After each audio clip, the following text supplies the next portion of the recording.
जी, तो दोबारा से इसको थोड़ा फिर देख लेते हैं। Different CPU scheduling algorithm had different properties and the choice of the particular algorithm may favor one class for the other class. So the different CPU utilization have different properties. The choice of all algorithm particular situation depends upon the properties of the various algorithms. So इसमें ये है कि different criteria है जिस पे scheduling के different criteria. Number 1 CPU utilization है, number 2 throughput है, टर्न अराउंड टाइम है, वेटिंग टाइम है, रिस्पॉन्स टाइम है। तो इसमें जो हमारा गोल है, जो हमारे एल्गोरिदम्स का गोल है कि सीपीयू जो यूटिलाइजेशन है वो मैक्सिमम होनी चाहिए, थ्रूपुट मैक्सिमम होनी चाहिए, टर्न अराउंड टाइम मिनिमम और वेटिंग टाइम मिनिमम और response time minimum. So CPU utilisation क्या है जी? Keep the CPU busy as possible. So इसमें है कि हम सीपीयू को जो मल्टी प्रोग्रामिंग है या मल्टी टास्किंग है, इसका कंसेप्ट ये है कि सीपीयू को मैक्सिमम यूटिलाइज किया जा सके और सीपीयू का जो है उसको हर टाइम बिजी रखा जाए। और जब सीपीयू ज़्यादा बिजी रहेगा तो हमारी थ्रूपुट जो है, number of process that complete their execution पर टाइम, वो बढ़ जाएंगे। हमारी थ्रूपुट इंक्रीज हो जाएगी और थ्रूपुट मैक्सिमम हो जाएगी। थ्रूपुट क्या है जी? If the CPU is busy executing process then work is being done. Throughput ये है। So one measure of a work is number of a process that are completed per time, called throughput. For long process, there is may be a process per hour. For short transaction, it may be a 10 process per second or per milliseconds. सो ये है कि CPU को ये utilisation है, जो throughput है, उसके जो थ्रूपुट है वो नंबर ऑफ टाइम पे डिपेंड इसलिए करती है कि सम टाइम प्रोसेस बहुत बड़ा होता है और वो टाइम ज़्यादा ले जाता है, और सम टाइम छोटा प्रोसेस होता है वो मिली सेकेंड्स में कंप्लीट हो जाता है। तो नेक्स्ट है जी इसका turn around time. Turn around time, amount of a time to execute a particular process. So the एक पार्टिकुलर प्रोसेस जो है उसको एग्जीक्यूशन के लिए जो टाइम होता है उसको टर्न अराउंड टाइम कहते हैं। Interval from the time of a submission of a process to the time of a completion is the turn around time. Simple सी बात है, जब उसको सबमिट करेगा और जब उसको कंप्लीट करेगा, ये उसका टर्न अराउंड टाइम है। It is the sum that of the period spent waiting the get into a memory and waiting to the ready queue, executing in the CPU and doing IO. So simple सी बात है कि turn around time एक जो उसको दिया है, जब उसको कंप्लीट करेगा तो वो उसका टर्न अराउंड टाइम है। From the point of view of a particular process, the important criteria is how long it takes to be execute that. कि टर्न अराउंड टाइम की बात कर रहा हूँ। The interval from the time of a submission of the process to the time of the completion of the turn around time. The turnaround time is the sum of periods spent waiting to get into memory and waiting the ready queue, executing on the CPU and waiting IO. आगे जी दूसरा देखिए waiting time. Amount of a time, average waiting time होगा। इसका criteria ये है कि maximum CPU utilization हो, मैक्सिमम थ्रूपुट हो, मिनिमम टर्न अराउंड टाइम और maximum average waiting time, minimum average waiting time और मिनिमम रिस्पॉन्स टाइम।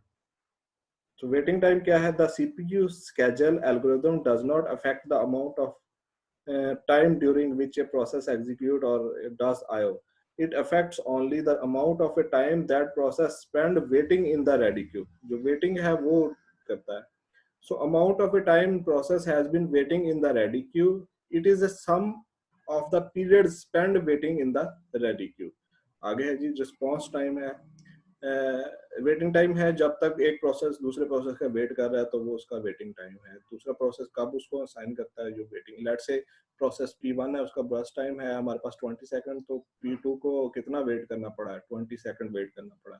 अब P2 का बर्स्ट टाइम 3 सेकंड है और 20 और प्लस 3, और P3 को 23 सेकंड्स मिली सेकंड्स वेट करना पड़ा। तो ये उसका वेटिंग टाइम। आगे देखें जी response time. So response time क्या है?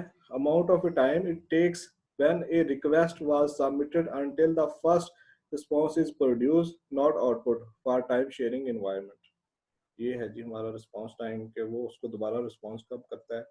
So in interactive system, turnaround time may not be the best criteria. Often a process can produce some output fairly early and can continue computing new result. इसमें ये हो सकता है कि कुछ उसकी आउटपुट जो है जल्दी हो सकती है। ये बेस्ट क्राइटेरिया नहीं है इसको मापने के लिए और स्केजुलिंग एल्गोरिथम को देखने के लिए। सो इट इज डिजायर्ड, ये सारे क्राइटेरिया के बारे में बात हो रही है कि it is desired to maximum CPU utilisation.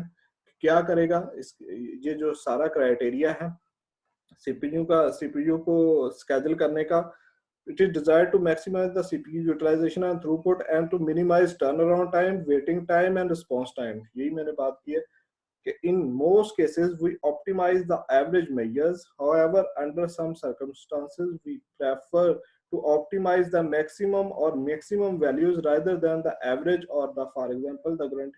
ये जो सारा क्राइटेरिया हम डिफाइन हुआ है, तो इसके क्राइटेरिया का मेन मकसद है कि जो सीपीयू की यूटिलाइजेशन मैक्सिमम होनी चाहिए और थ्रूपुट मैक्सिमम होना चाहिए और मिनिमम टर्न अराउंड टाइम और मिनिमम वेटिंग टाइम और मिनिमम रिस्पांस टाइम होना चाहिए, मिनिमम एवरेज वेटिंग टाइम।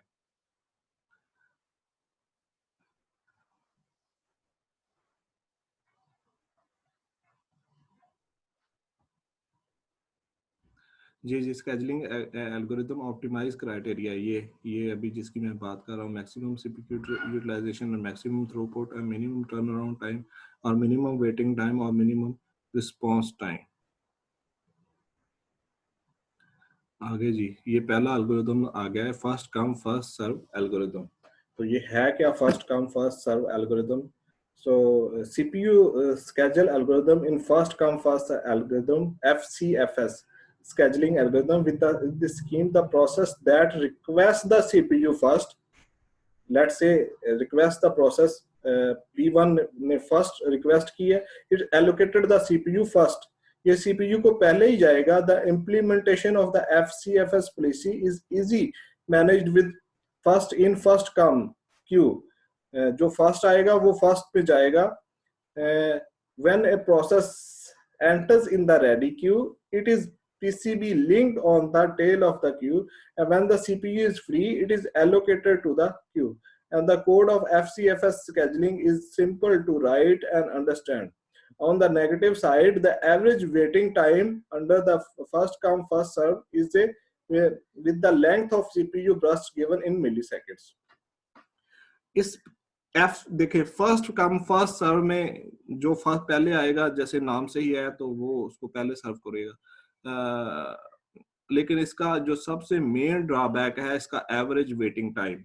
हमारे पास ये 4-5 क्राइटेरिया हैं, ये देखिए कि हमारे पास सीपीयू की यूटिलाइजेशन है वो मैक्सिमम होनी चाहिए, थ्रूपुट मैक्सिमम होनी चाहिए और एवरेज जो वेटिंग टाइम है हमारे पास वो कम से कम होना चाहिए। लेकिन इसमें देखें, इसमें ये ड्रॉबैक आपको आगे शो कराऊंगा कि इसमें इसका एवरेज वेटिंग टाइम बढ़ जाता है। लेट्स से हमारे पास ये टेक्निक कैसे है, प्रोसेस देखिए P1 का ब्रश टाइम जो कंप्लीशन टाइम है उसको टास्क दिया गया 24 सेकंड में कंप्लीट करना है, उसका ब्रश टाइम 24 है और आगे P2 का 3 है और P3 का भी 3 है।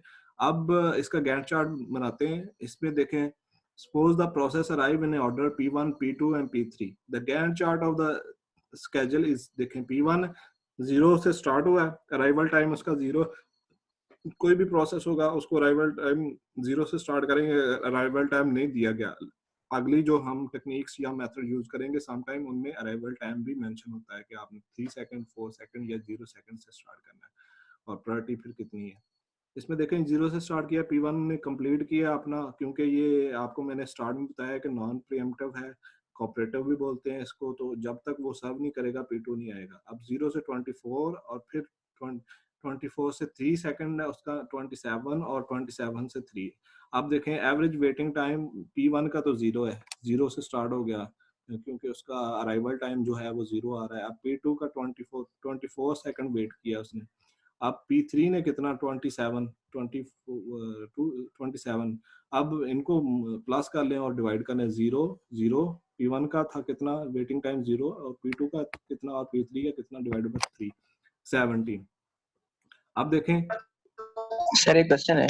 जी बोले सर यहाँ पर तो हम लोगों ने ऑलरेडी हमारी ना P1 P2 P3 क्यू में है, ऐसे ही है ना? Like process first come first serve तो हम कर रहे हैं, लेकिन हमारी तीनों फर्स्ट P1 आई, देन P2 देन P3। तो जब P1 थी तो उसके बाद P2 आई, तो इसका मतलब है कि जो एवरेज टाइम होगा वो थोड़ा सा इंक्रीज नहीं करना चाहिए, क्योंकि जो P2 है उसने 24 नहीं 20 हो सकता है, लेस देन 24 होना चाहिए। क्यों? क्योंकि वो तब तक तो क्यू में ही नहीं थी हमारे पास, क्योंकि नहीं, फर्स्ट कम तो मतलब यही है ना कि P1 पहले आया है, जब P2 बाद में आया इसका मतलब वो कुछ टाइम के बाद आया है। नहीं, कुछ टाइम के बाद नहीं, उसी टाइम पे आया है। आप देखें उसी टाइम पे वो अनाउंस हो जाएगा उसको, क्योंकि वो बहुत शॉर्ट टाइम इंटरवल होता है। अब ये देखें 0 से 24 सेकंड तक जाएगा। अब मेरे साथ रहिएगा, 0 उसका अराइवल टाइम था। Hello, yes sir, yes sir, मैं सुन रहा हूँ आपकी बात। 0 से 24 सेकंड तक जाएगा, 0 से 24 सेकंड हो गया। और P2 का ब्रश टाइम ठीक 24 सेकंड बाद वो अपना काम शुरू कर देगा P2, और वो उसमें ऐड अप हो जाएगा 27, और फिर वो उसमें ठीक 27 सेकंड बाद अपना काम शुरू कर देगा, और फिर वो 30 सेकंड पे अपनी एवरी टाइम वो 30 सेकंड पे जाके अपना सारा जो कंप्लीशन टाइम है वो कंप्लीट कर लेगा।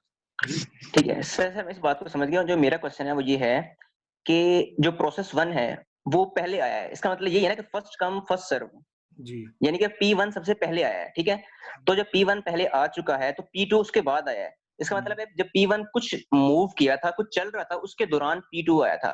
तो हम ये तो नहीं कह सकते कि एग्जैक्टली वेटिंग एवरेज टाइम 24 होगा P2 का, P2 के लिए वो तो लेस देन होना चाहिए ना। फर्स्ट कम में एग्जैक्टली है, लेस देन नहीं है, डिफाइन है। हेलो, मुझे सुन रहे हैं? ये सर मैं माइक ऑफ कर देता हूं ताकि इंटरप्शन ना हो। नहीं, आप बोले ताकि आपको समझ आए और बाकियों को भी। ये इसमें फिक्स है, इसमें 0 सिर्फ 24 सेकंड तक ही चलना है, फिक्स है। उसके बाद P2 ने आना है। अच्छा सर, मैं एक छोटा सा सिनेरियो देता हूँ आपके लिए। हमारा P1 चला 24 सेकंड उसने चलना था, ठीक है। अभी P1 को रन हुए 10 सेकंड्स हुए थे, यानी कि 14 अभी रिमेंडिंग थे, लेफ्ट थे। तो फिर उसके बाद P2 आया है। ये वो सिचुएशन ही नहीं है, ये वो सिचुएशन नहीं है वो। ये देखें, आगे चलते हैं, ये देखें। अब आपको स्लाइड नजर आ गई है? ये सर नजर आ रही है। अब देखें P4 जो था उसकी प्रायोरिटी थी वो स्टार्ट हो गया। अब आपका क्वेश्चन आ रहा है, अब देखें P4 जो था उसका ब्रश टाइम 3 था, कंप्लीट हो गया। अब उसके बाद उसके 3 सेकंड से पहले ही P1 भी आ गया, लेकिन उसका ब्रश टाइम जो था वो 6 था, उससे बड़ा था। अब इसके बाद फिर आगे भी आ जाए, मैं आपका समझ गया हूँ क्वेश्चन, लेकिन वो जो है फर्स्ट कम फर्स्ट सर्व में वो उसका प्री डिफाइन है, इसीलिए तो उसको कोऑपरेटिव बोलते हैं, और ये 95 से पहले जो वर्जन है उसमें यूज होता था। Okay sir, non pre-emptive. अब देखें, अब आपका क्वेश्चन पहले देखें। अब देखें, ये P1 का अराइवल टाइम कितना है? 0। यस। और ब्रश टाइम देखें 8 है। यस। अब देखें, अब आपकी बात है कि वो 8 सेकंड के अंदर अंदर P2 भी आ गया। अब P2 कितना आ गया? आफ्टर 1 सेकंड ही आ गया। यस सर, आ गया। Yes sir. लेकिन उसका ब्रश टाइम तो 8 था, वो उसने 8 मिली सेकंड में कंप्लीट करना था, लेकिन नहीं कर पाया वो 0 से 1, क्योंकि वो दूसरा आ गया, P2 आ गया। Yes sir. टाइम भी उसके 7 से कम है, तो वो एग्जीक्यूट हो गया। अब P1 से 5 एग्जीक्यूट हो गया। अब उसी दौरान फिर P4 आ गया, और P1 दोबारा फिर एग्जीक्यूट हुआ, और P3 आ गया। अंडरस्टैंड हुई बात की? Yes sir. कोई कंफ्यूजन है तो दोबारा करते हैं। सर मुझे असल में उसके नाम में थोड़ा सा इशू आ रहा है। फर्स्ट कम फर्स्ट सर्व का मतलब ये है ना कि जो पहले आएगा उसको पहले सर्व किया जाएगा, ठीक है। बिल्कुल। लेकिन क्योंकि जो कि हम लोग सिनेरियो देख रहे हैं उसके मुताबिक हमें ये लग रहा है कि तीनों तकरीबन सेम आए हैं, मतलब बस पहले जो लिखा गया है उसको हम पहले एंटरटेन कर रहे हैं। यही तो फर्स्ट, इसका मैंने एक और भी वर्ड बोला था, FIFO, first in first come first out, first in first out. जब तक फर्स्ट इन हुआ है वो अपना 24 सेकंड पूरा करेगा तो ही दूसरा आएगा, फिर ही तीसरा आएगा, फिर ही चौथा आएगा। अंडरस्टैंड? Yes sir. ये सिनेरियो नहीं। अभी भी कोई इशू है तो इसको डिस्कस कर लेते हैं, अभी भी समझ नहीं आई? नहीं सर, समझ आ गई मुझे। ठीक है जी। ये देखें, अभी देखें इसमें प्रोसेस P1 है। P1 लेट से हमारे पास पहले आया है तो 24 आया है, और P2 आया है 23 आया और P3 जो हमारे पास 3 है। तो इसमें देखें इसका गैंट चार्ट बनाते हैं तो 0, 24 और 27 और 30 आता है। अब P1 ने कितना वेट किया है तो 0 मिलीसेकंड वेट किया और P2 ने 24 वेट किया और फिर वो उसके बाद रन हुआ है और P3 उसके बाद रन हुआ है। तो 0, 24 और 27 और ये 17 जो इसका एवरेज टाइम है। अब इसी को हम अगर शॉर्टेस्ट जॉब के थ्रू करते हैं, जो कि करेंगे इसी को ही, तो देखेंगे कि वो अपना जो है उसका एवरेज वेटिंग टाइम वो more less than the first come first serve technique.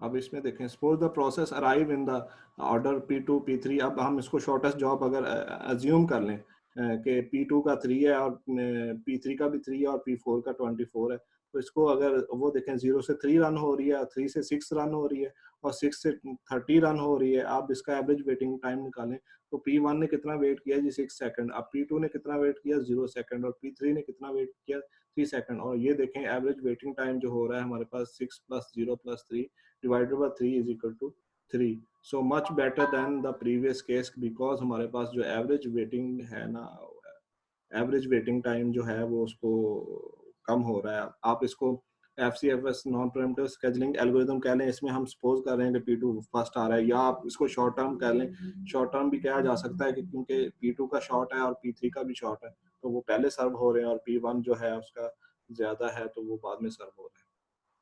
Ji sir waiting time हम कैसे कैलकुलेट कर रहे हैं? जितनी देर वेट कर रहा है, ये देखें 0 P2 स्टार्ट हुआ है तो P2 ने कितनी देर वेट किया है प्रोसेस में? 3 P1 आ गया, seconds क्यों? 0 से 0 वेट किया है तो 0 के बाद वो शुरू हो गया P2। जी, और 3 ने कितना वेट किया है? P3 ने कितना वेट किया? 3 seconds 3 सेकंड। और P1 को कितना वेट करना पड़ा? 6 seconds। हाँ, तो ये 0 P1 का आ गया, P2 का आ गया, 3 ओके P3 सर, का, ओके और इन सबको प्लस कर लिया और डिवाइड कर दिया, वो आपका एवरेज वेटिंग टाइम आ गया। Okay sir.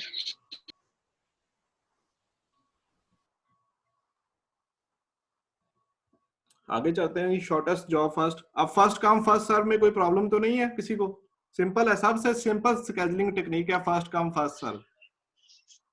Yes sir. No sir, कोई इशू नहीं है। ठीक है, आगे चलते हैं। आगे जी देखें, शॉर्टेस्ट जॉब फर्स्ट में है कि शॉर्टेस्ट जॉब फर्स्ट है क्या। So associate with each process the length of the next. नाम से ही है कि शॉर्टेस्ट जॉब, जैसे पिछली एग्जांपल है तो इसमें बताएं कि शॉर्टेस्ट जॉब कौन सी होगी सर जिसका बर्स्ट टाइम सबसे लेस होगा। अगर दोनों का सेम हो जाए तो, जैसे P2 का और तो P3 सर का जो पहले आता है कम फर्स्ट सर्व आ जाएगा। वो क्यों? P2 आएगा सर पहले। वो क्यों, वजह? सर अगर दोनों का ब्रश टाइम सेम हो जाता है तो जो पहले आ रहा होता है उसको हम डील करते हैं। क्यों? फर्स्ट कम फर्स्ट इस पे हम फिर उसको पिक करते हैं। ठीक है, बिल्कुल ठीक है। ये तो ऑलरेडी आपने डिस्कस किए हुई हैं चीजें, सारी बैचलर की पढ़ी हुई हैं। Yes sir. लेकिन इसमें हम रियल वर्ल्ड जो है स्केजुलिंग पढ़ेंगे जो आपने नहीं पढ़ी। लास्ट टाइम भी मैंने एमफिल को पढ़ाया था तो वो उन्होंने नहीं पढ़ी रियल वर्ल्ड में। अर्लीस्ट जॉब फर्स्ट है, अर्लीस्ट डेट फर्स्ट है, और उसमें और डिफरेंट मोनोटोनिक है और एक दो और भी स्केजुलिंग है। अच्छा जी, ये देखें जी, शॉर्टेस्ट जॉब फर्स्ट में क्या है जी, associate with each process the length of its CPU burst. ये आपने CPU बर्स्ट टाइम के साथ एसोसिएटेड है और use this length to schedule the process with the shortest time, और ये शॉर्टेस्ट टाइम के साथ स्केड्यूल होगी in the next CPU burst of two process are the same. यही अभी मैंने जो बात की है, first come first scheduling is used to break the tie, and SGFS is optimal, gives minimum average waiting time for a given set of the process, and difficulty is known as the length of the next CPU request. If the It can be implemented at the level of short-term CPU scheduler, or it can be frequently used in a long-term scheduler. Best approach to minimize the waiting time. ये जो हम अभी तक हमने 2 discuss किए हैं, उनमें से शॉर्टेस्ट जॉब जो है वो सबसे बेस्ट है, और इसमें एवरेज वेटिंग टाइम जो है वो बहुत लेस होता है, थ्रूपुट इंक्रीज होती है, मैक्सिमम सीपीयू यूटिलाइजेशन होती है, और turn around time, waiting time, response time इसमें कम आता है।